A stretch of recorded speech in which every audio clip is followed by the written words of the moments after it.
എന്താണ് നിങ്ങളുടെ അഭിപ്രായത്തിൽ ബ്യൂട്ടി?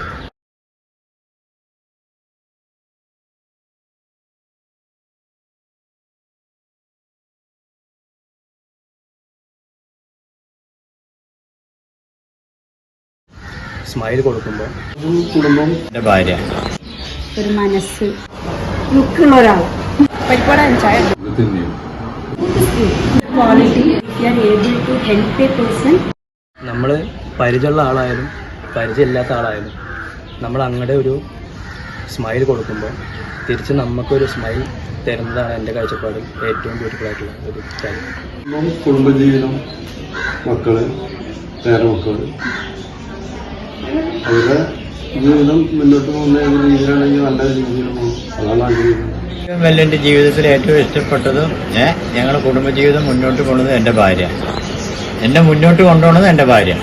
എന്തുകൊണ്ടാണ് ഇത്ര ഇഷ്ടപ്പെടാനുള്ള എന്താണ് ഇഷ്ടപ്പെടാന്ന് വെച്ചാൽ ഞങ്ങൾ 45 കൊല്ലമായി ഞങ്ങളെ കല്യാണം കഴിഞ്ഞിട്ട്. ആ കല്യാണം കഴിഞ്ഞ അന്ന് മുതൽ ഞാൻ അങ്ങോട്ട് സ്നേഹിക്കണം, എൻ്റെ ഭാര്യ ഇനിയും സ്നേഹിക്കണം. സൗന്ദര്യം എന്ന് പറയുന്നത് കാണാനുള്ളൊരു ഭംഗിയല്ല സൗന്ദര്യം, ഒരു മനസ്സ്, നല്ലൊരു മനസ്സ്, നല്ല സ്നേഹിക്കാനുള്ള ഒരു കഴിവ്, അതൊക്കെയാണ് ഒരു മനുഷ്യൻ്റെ സൗന്ദര്യം എന്ന് പറയുന്നത്. മനസ്സിനാണ് ഭംഗി. ഒരു സാധാരണ ഒരു മലയാളി മങ്ക അല്ലെങ്കിൽ ഒരു മലയാള ലുക്കുള്ള ഒരാൾ, അതാണ് എൻ്റെ മനസ്സിലെ ശാരീരിക സൗന്ദര്യം. ബ്യൂട്ടി പരിപാടി ചായ.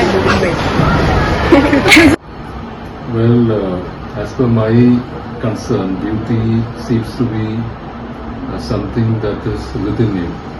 It cannot be only the external things or external factors that you see and makes you beautiful. According to me, both is good. Because I believe in Gandhi's philosophy of truth and non-violence. According to me, beauty means that is if you are able to please a person or if you are able to help a person, then you are beautiful. Not the external beauty. Beauty is actually it is a quality, not the physical shape or color or something like that, but it is a quality which makes the people perfect and which make the people to be helpful for others.